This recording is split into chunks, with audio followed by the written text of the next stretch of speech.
Hello friends, आज मैं आपको डेटा फ्रेम बताऊंगा और डेटा फ्रेम किस किस तरीके से क्रिएट किया जा सकता है वो मैं आपको बताऊंगा।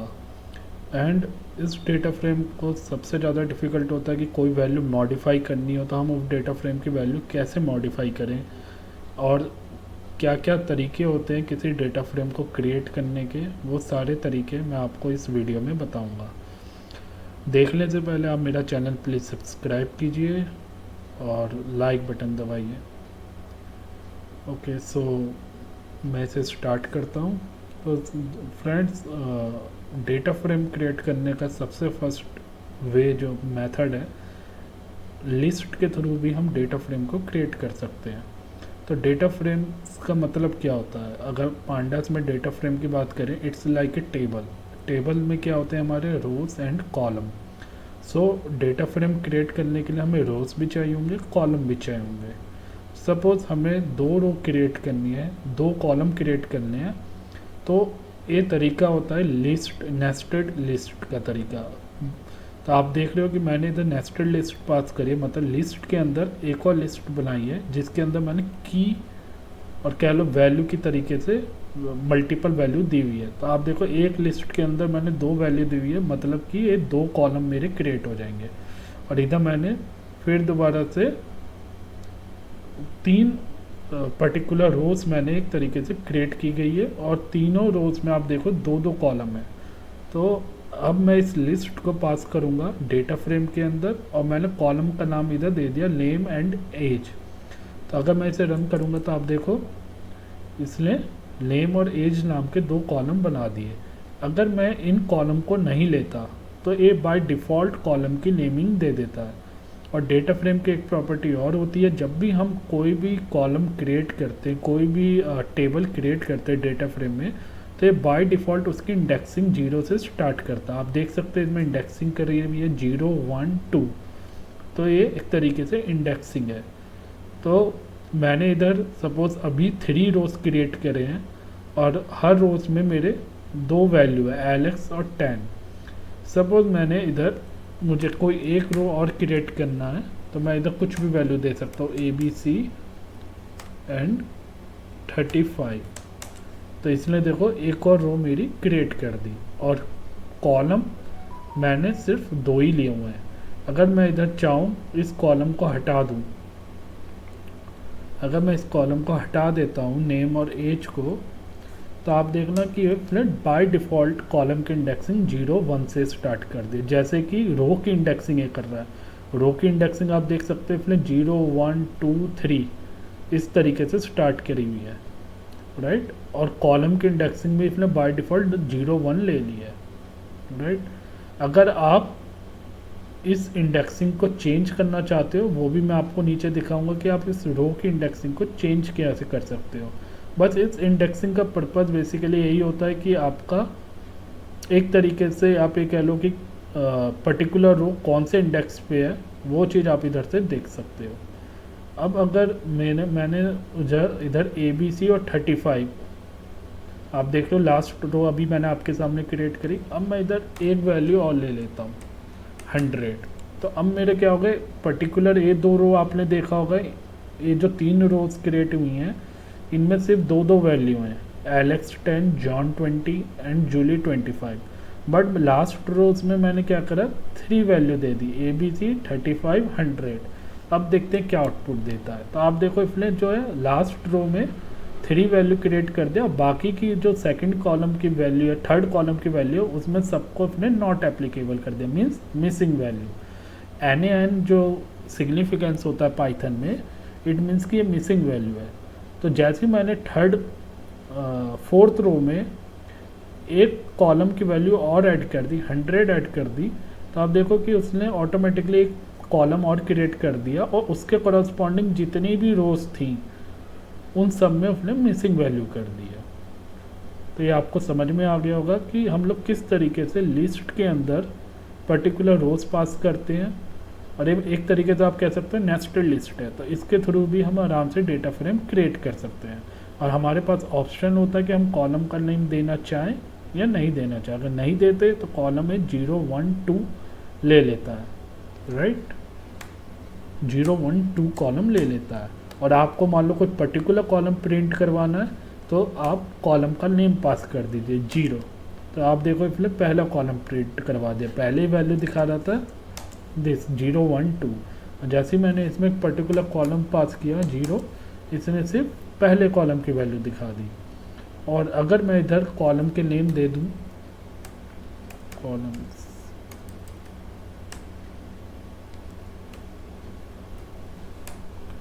नेम एज, और थर्ड कॉलम जो हमने क्रिएट किया था उसे वाई कर देते हैं। अब आप देखना दोस्तों कि अब ये क्या दिखाता है, नेम एज और वाई।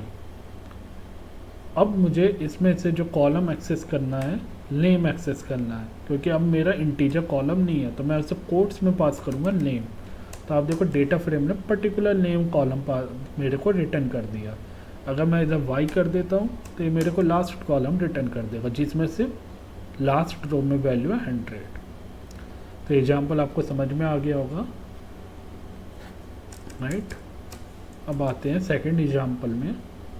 तो अभी हमने नेस्टेड लिस्ट के थ्रू डेटा फ्रेम क्रिएट करना देखा, कॉलम देखा हम कॉलम कैसे दे सकते हैं। बाय डिफ़ॉल्ट भी हमने देखा कि बाय डिफ़ॉल्ट कॉलम की वैल्यू वो 0 कॉलम का नाम 0 1 2 लेता है अगर हम कॉलम इंडेक्स कॉलम इधर अप्लाई नहीं करें। सेकंड एग्जांपल में देखते हैं दोस्तों कि कोई भी डेटा फ्रेम है, सपोज़ अगर हम ऊपर वाले डेटा फ्रेम की बात करें, पहले जैसे बना लेते हैं। अब ये नेम एज का जो डेटा फ्रेम है, मुझे इसके कॉलम को चेंज करना है अगेन, राइट। तो कॉलम में आप जो भी दोगे, आपने नेम एज की जगह एक्स नेम एक्स एज दे दोगे तो वो कॉलम का नेम हो जाएगा। और अभी फिलहाल आपने देखा होगा इसने डिफ़ॉल्ट इंडेक्स 0 1 2 3 लिया है। अब मुझे इंडेक्स की वैल्यू ए बी सी करनी है, तो मैंने डाटा वही है और वेट,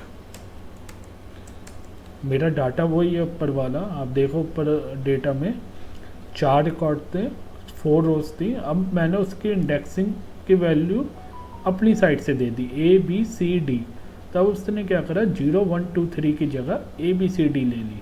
तो पाइथन में हमारे पास ऑप्शन होता है कि हम इंडेक्सिंग को चेंज कर पाएँ, कॉलम का नेम हम अपने अकॉर्डिंग दे सकते हैं, राइट। और अगर हम नहीं देंगे तो वो बाय डिफ़ॉल्ट 0 1 से स्टार्ट करेगा, कॉलम का नेम भी और इंडेक्सिंग भी। थर्ड एग्जांपल में आते हैं। थर्ड एग्जांपल में दोस्तों आप देख सकते हो कि मैंने डिक्शनरी यूज़ करी है। आप लोगों को पता होगा डिक्शनरी क्या होती है, नहीं पता तो आप, डिक्शनरी एक तरीके से की वैल्यू पेयर होता है जो कि जिसमें हम की और वैल्यू के पेयर में डेटा को स्टोर करते हैं। तो आप देखो इसमें जो डिक्शनरी होती है, डिक्शनरी की पहचान ये होती है कि इसमें देखो ब्रेसेस जो होते हैं, कर्ली ब्रेसेस आते हैं, तो उसके अंदर हम लोग की पास करते हैं और ये वैल्यू पास करते हैं। तो देखो मैंने की पास करी एलेक्स जॉन जूली, और उसके करस्पॉन्डिंग मैंने एक कॉलम और लिया एज, एक की और पास करी डिक्शनरी में एज 10 20 15। नॉर्मली दोस्तों हम डेटा फ्रेम काफ़ी तरीके से क्रिएट कर सकते हैं, बट मुझे जो बेस्ट मेथड लगता है वो डिक्शनरी लगता है, क्योंकि आपको इधर कॉलम नेम अलग से देने की ज़रूरत नहीं है। जो आपने की इधर पास करी है वो आपका age a column name consider होता है। तो जो हमने इधर नेम और एज पास किया है वो हमारा कॉलम नेम कंसीडर होगा। तो आप देखो कि डेटा फ्रेम मैंने अगेन क्रिएट किया, इसमें मैंने डेटा पास किया, मुझे ना कॉलम का नेम पास करने की कोई ज़रूरत नहीं, क्योंकि कॉलम नेम में ऑटोमेटिकली जो की है मेरी वो कॉलम नेम हो जाएगी। तो अगर मैं इसे प्रिंट करवाऊँगा तो आप देख लो कि इसने क्या करा है, कॉलम नेम उसमें वैल्यू जो क्रिएट करी है Alex John Julie, first column की वैल्यू आप देख लो, और एज की वैल्यू 10 20 15, राइट। और इंडेक्सिंग इसलिए बाय डिफ़ॉल्ट लिए 0 1 2। अगर हम चाहें तो इसे चेंज कर सकते हैं, जो कि मैंने आपको ऊपर दिखाया था।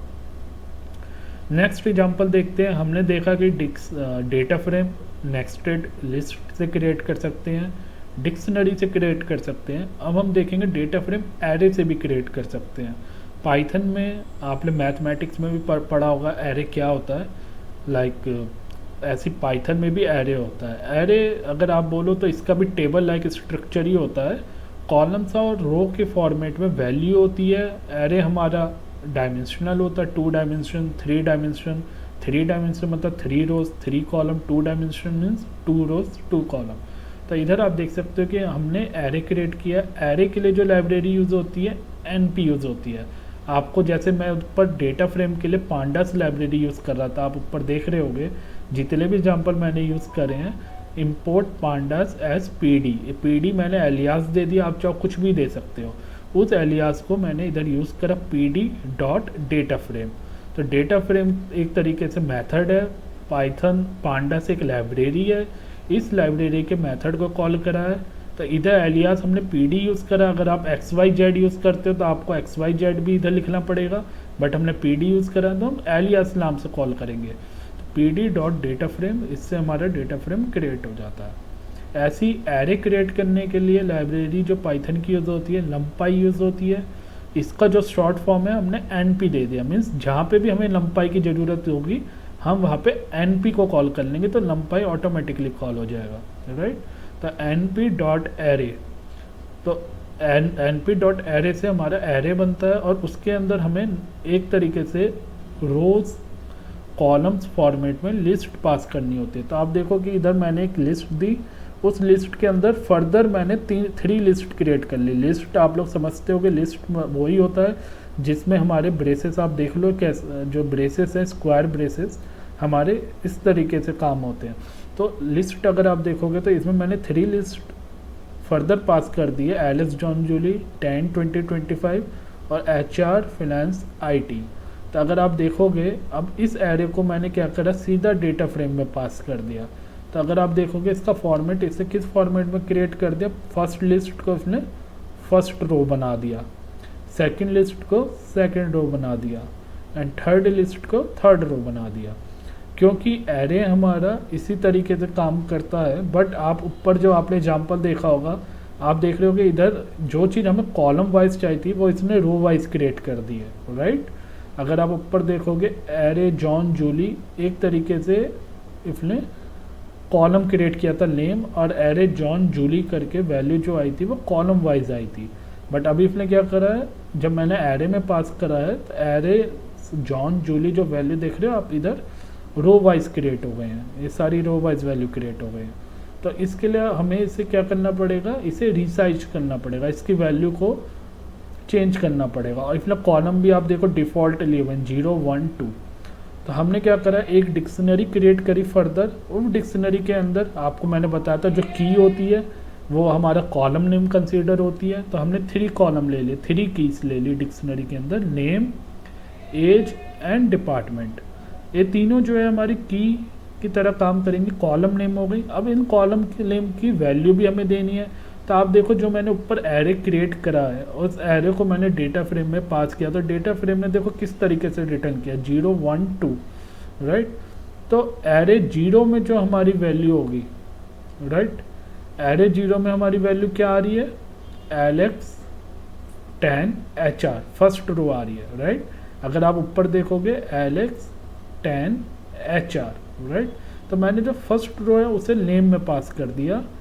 सेकंड जो रो है NP एरे की सेकंड रो कौन सी है, जॉन 20 फाइनेंस, राइट।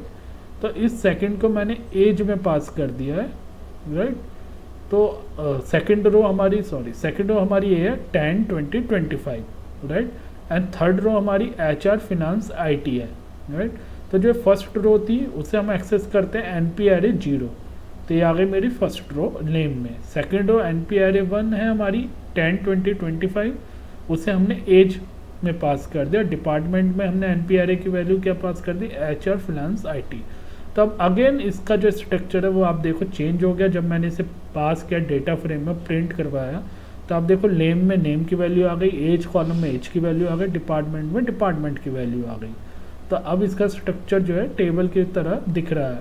पहले क्या करा था, इसने वैल्यू को रो वाइज प्रिंट करवाया था, बट हमने क्या करा, उसे डिक्शनरी में पास करा और हर एरे की रो को असाइन कर दिया पर्टिकुलर की में, तो उसने उसे रो वाइज कर दिया। तो एरे की हेल्प से भी हम डिक्शनरी डेटा फ्रेम क्रिएट कर सकते हैं। एक एग्जाम्पल था, नॉर्मली ये ज़्यादा यूज़ होता नहीं है।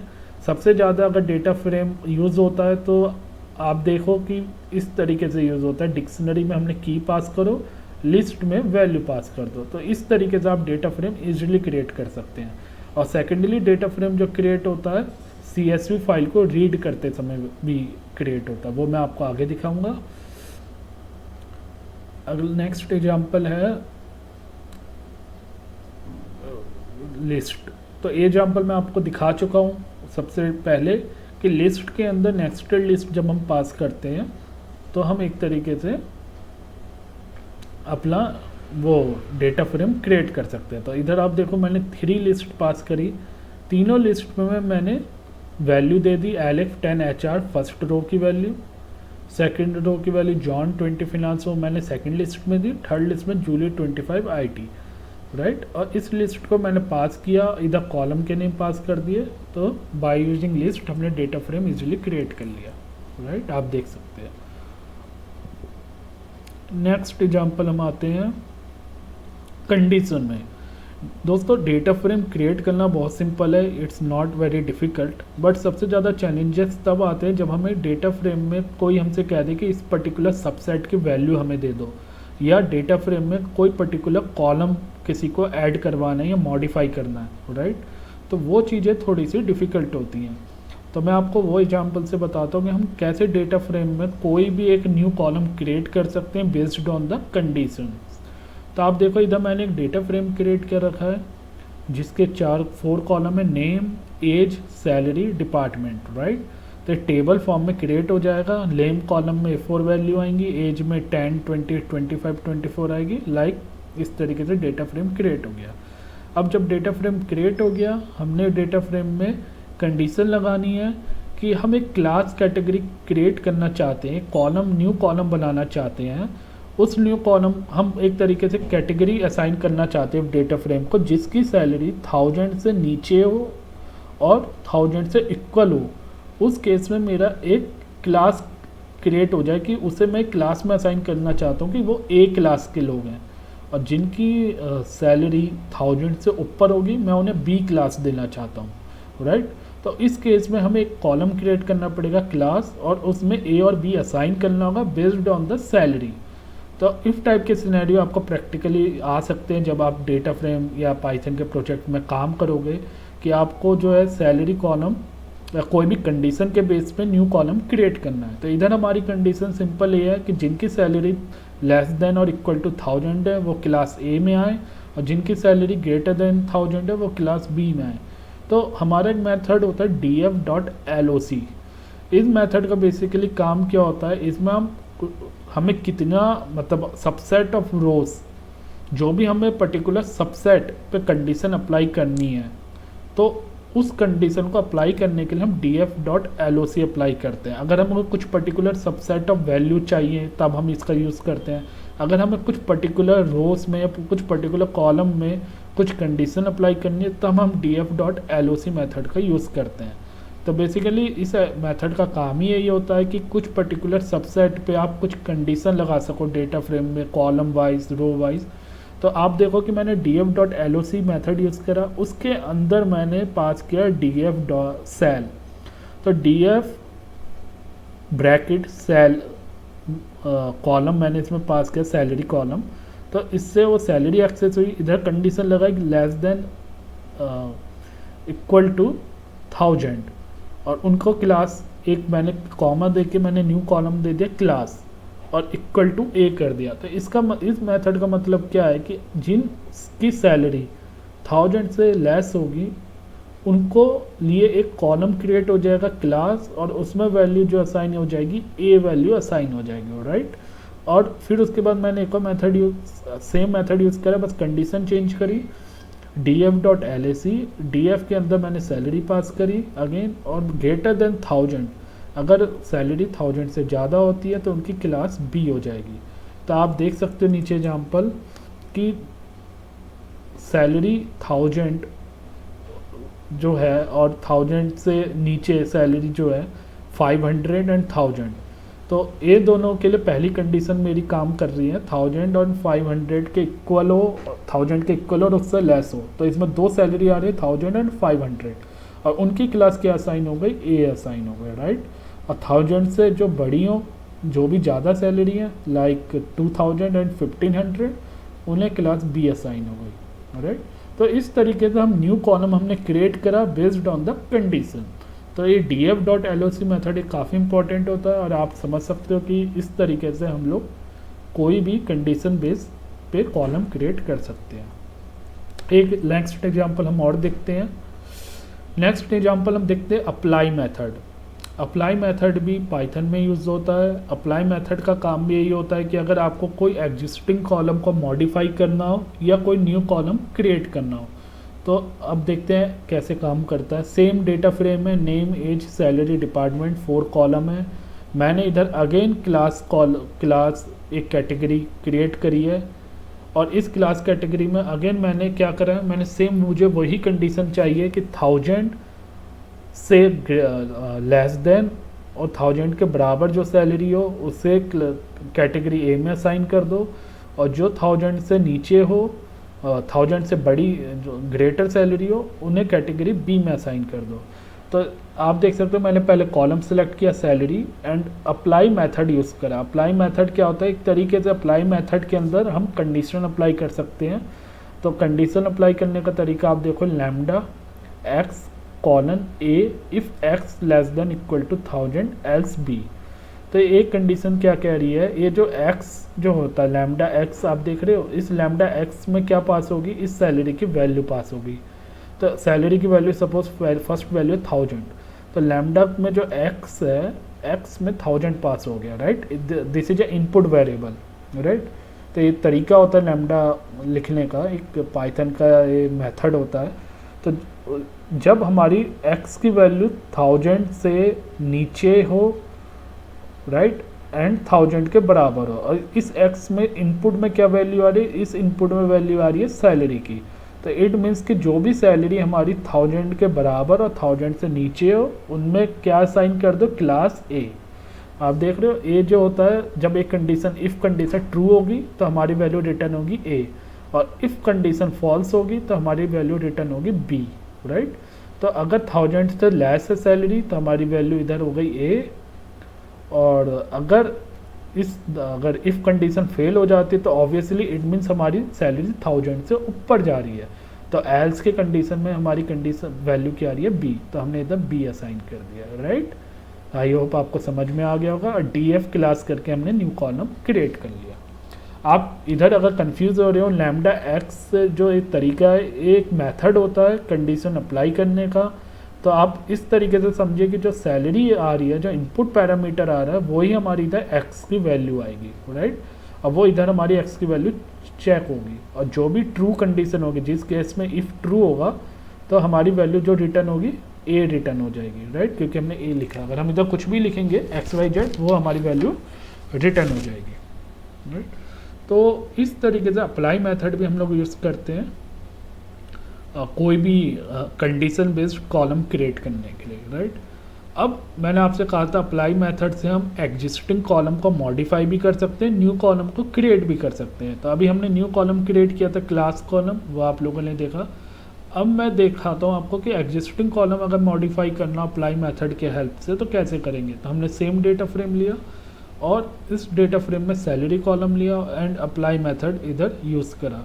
तो अप्लाई में क्या करा, एक्स कॉलन एक्स प्लस 1000 कर दिया। मतलब जो भी सैलरी की वैल्यू आएगी, इस एक्स का मतलब ये है कि अप्लाई जो सैलरी की वैल्यू हो रही है वो इस एज ए इनपुट आ रही है इस एक्स के पास। तो जो भी सैलरी की वैल्यू आ रही है उस सैलरी की वैल्यू में 1000 ऐड ऑन हो जाएगा। तो मेरी अर्लियर जो वैल्यू थी सैलरी की, आप देखो 1000, 2000, 1500, 500। अब मैंने क्या करा, सैलरी की वैल्यू में 1000 ऐड ऑन कर दिया और अगेन उसे सैलरी कॉलम में ही असाइन कर दिया। तो मेरी जो सैलरी की वैल्यू होगी आप देखो क्या हो गई, पहले 1000 थी अब 2000 हो गई, इधर 2000 थी 3000 हो गई, 1500 2500 हो गया, 500 1500 हो गया, राइट। तो इस तरीके से हम एग्जिस्टिंग कॉलम की वैल्यू को भी मॉडिफाई कर सकते हैं, राइट।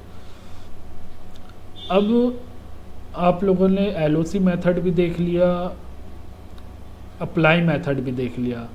एलओसी मेथड में आपने देखा था इधर कि हम किस तरीके से कंडीशन अप्लाई करते हैं। सिंगल कॉलम हमने इधर लिया था, सैलरी अगर ग्रेटर लेस देन 1000 हो तो उसको क्लास ए असाइन कर दो। बट दोस्तों इसमें अगर मैं एक चीज़ बोलूं कि अगर हमें कंडीशन 2 कॉलम में लगानी हो, अभी हमने सिंगल कॉलम यूज़ करा सैलरी। सपोज मेरे को 2 कॉलम पे कंडीशन लगानी है और एक कॉलम न्यू क्रिएट करना हो, तो उस केस का एग्जांपल हम लेते हैं। तो आप देखो इधर इधर मेरे पास सेम डेटा फ्रेम है, नेम, एज, सैलरी, डिपार्टमेंट। मैंने क्या करा, एलओसी मेथड यूज़ करा। एलओसी मेथड का पर्पस आप जानते हो, पर्टिकुलर सबसेट पे अप्लाई होता है। देन मैंने क्या करा, इसके अंदर salary less than equal to 1000 हो and age greater than age less than equal to 10 हो, तब मेरा क्लास ए असाइन होगी। तो सैलरी के साथ साथ मैंने इधर एंड ऑपरेटर अप्लाई कर दिया। एंड ऑपरेटर का मतलब है कि जब दोनों कंडीशन मेरी ट्रू होगी उस केस में ही मेरा ये मेथड वर्क करेगा, राइट। तो अगर ये कंडीशन ट्रू होती है तो ये जो न्यू कॉलम क्रिएट होगा क्लास, इसकी वैल्यू ए असाइन हो जाएगी। तो आप देखो कि जो 1000 है, 1000 की एज 10 है और 1000 से लेस सैलरी और कौन से 500, बट उसकी एज 24 है, राइट।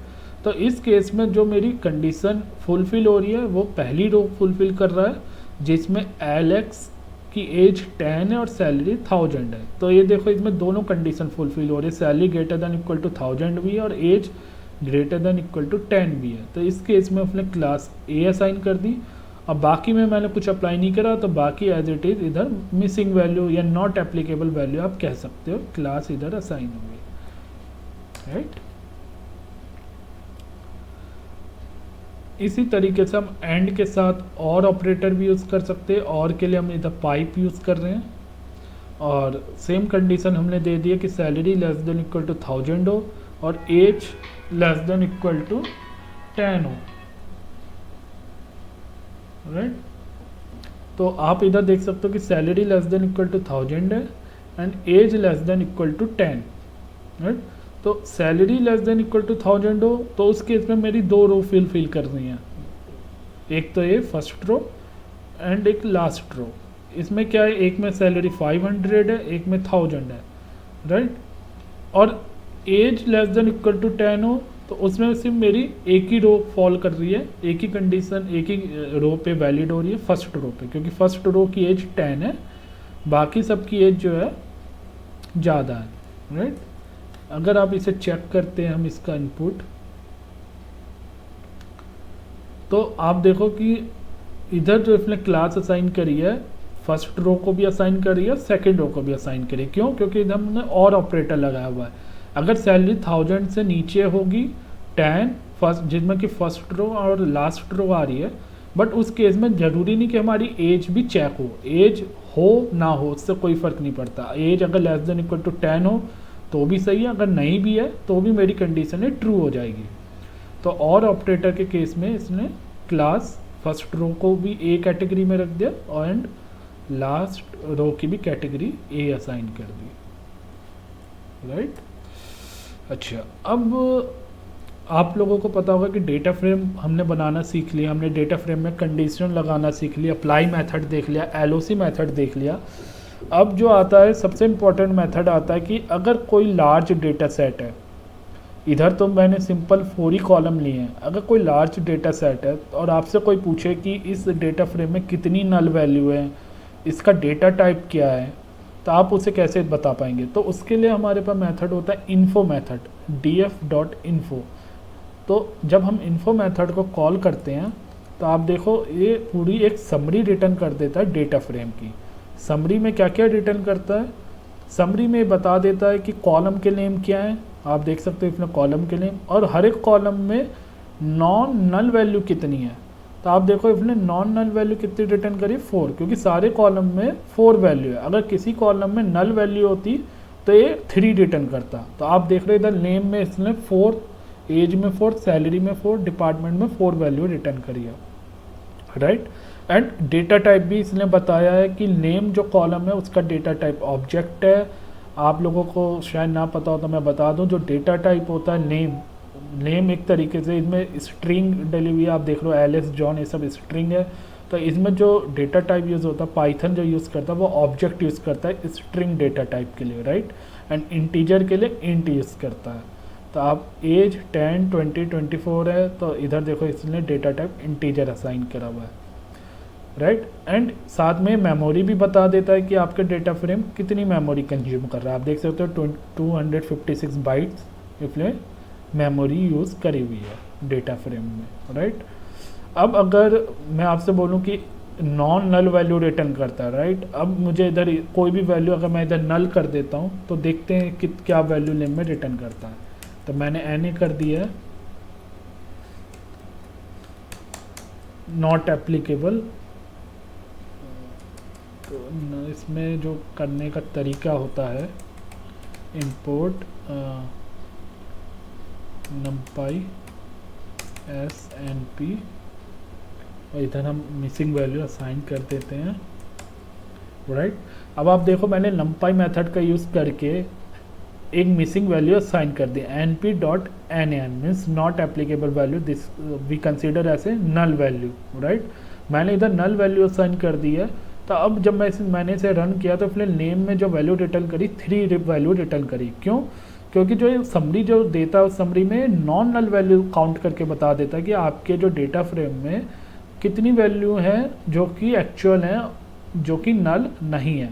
तो फर्स्ट कॉलम में मेरी सिर्फ 3 वैल्यू है जो कि नल नहीं है, लास्ट वैल्यू मैंने नल असाइन कर दी, तो इसलिए इसने नेम में 3 रिटर्न कर दिया।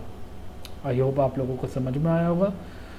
सेकंड चेंज, डेटा फ्रेम का साइज कैसे देखा जाए। अगर कोई आपसे पूछे कि डेटा फ्रेम में मेरे कितने एलिमेंट्स टोटल यूज़ हो रहे हैं, आप देखो इसमें नंबर ऑफ़ एलिमेंट्स कितने हैं। तो df.size मेथड इसमें यूज़ होता है जो कि आपके नंबर ऑफ़ एलिमेंट काउंट करके बता देता है।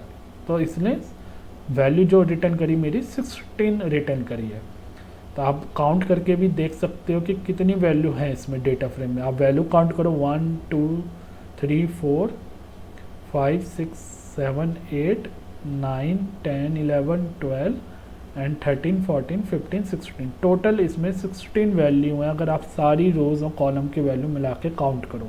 तो डेटा फ्रेम डॉट साइज से हमें उस पर्टिकुलर फ्रेम के नंबर ऑफ़ एलिमेंट के बारे में पता लग जाता है। अगर मेरे को रोज़ और कॉलम देख लें कितने रोज़ और कॉलम है, तो उसमें मेथड होता है शेप मेथड। बाई अगर मैं शेप मेथड यूज़ करता हूँ तो आप देखो मैंने 4,4 दे दिया, मीन्स 4 रोज़ हैं एंड 4 कॉलम्स हैं, राइट। LOC मेथड मैं आपको बता चुका हूँ। LOC मेथड पर्टिकुलर सबसेट को रिटर्न करता है। देखो जैसे कि मेरा को चाहिए सारी रोज़ और एक पर्टिकुलर कॉलम चाहिए। तो नॉर्मली मेरा डेटा फ्रेम कैसा था, अगर मैं नॉर्मली डेटा फ्रेम प्रिंट करवाऊँ अपना, ये मेरा डेटा फ्रेम है। अगर कोई आपसे कहे कि मेरे को सिर्फ फर्स्ट कॉलम देखना है और सारे रोज़ देखनी है, तो आप LOC मेथड यूज़ करो। LOC हमेशा सबसेट रिटर्न करता है डेटा फ्रेम का और कंडीशन अप्लाई करने के लिए भी यूज़ होता है, जो कि मैंने आपको दिखाया था। तो अगर सारी रोज़ देखनी है तो सिंपल सिंगल कॉलम दे दो। तो इससे क्या होगा, जो फर्स्ट पार्ट होता है वो रोज़ के लिए कंसीडर होता है, सेकंड पार्ट जो होता है वो कॉलम के लिए कंसीडर होता है। तो जो फर्स्ट पार्ट है मैंने सिंपल कॉलम दे दिया, मतलब कि जितनी भी रोज़ हैं सारी रोज़ रिटर्न कर दो और कॉलम सिर्फ नेम रहने दो। तो ये भाई क्या करेगा, अलग से दिखा देता हूँ मैं आपको।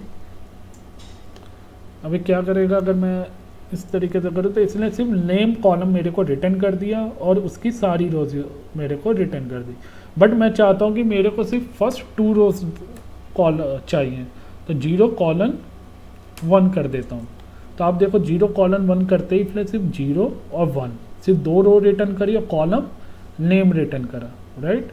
अगर आप चाहते हैं कि कॉलम रोज़ 0:1 रहे, कॉलम मेरे को नेम एंड एज रिटर्न करे, तो अभी ये क्या, ओके कहीं पे पैरेंथेसिस छूट गया, ओके। देखो तो इसने क्या करा, column name and age return करे और रोज सिर्फ हमारी 2 रिटर्न करी, राइट, एलेक्स एंड जॉन, जिसका नेम और एज दोनों रिटर्न कर दी। तो इस टाइप के भी हमें प्रॉब्लम आ सकती है कि आपसे कोई पूछ ले कि मेरे को टॉप 2 रोज देखनी है, राइट। तो आप इस तरीके से दिखा सकते हैं। कोई आपसे पूछे लास्ट की 2 रोज देखनी है, तो आप क्या कर सकते हैं, आपको पता आप क्या कर सकते हैं। सबसे पहले आप जो है अपना df.shape का यूज़ करेंगे, जिससे आपको पता लग जाएगा आपके टोटल रोज कितनी है। और उसमें से माइनस करके आप दिखा सकते हैं लास्ट की रोज, राइट। तो अगर आपको लास्ट रो देखनी है तो इधर 3:3 कर दो, तो इसने लास्ट की रो दिखा दी, राइट। तो नेम हमारा नॉट मिसिंग है एंड एज हमारी 24 है। आई होप आप सबको ये वीडियो पसंद आई होगी। मैं आगे भी ऐसी वीडियो बनाता रहूँगा जिससे आपके पाइथन के डेटा फ्रेम के, डेटा एनालिसिस के, डेटा इंजीनियरिंग के कंसेप्ट क्लियर होते हैं। Thank you. अगर आपको वीडियो पसंद आई हो प्लीज़ लाइक कीजिए और कमेंट सेक्शन में कमेंट करके बताइए कि आपको वीडियो कैसी लगी। Thank you.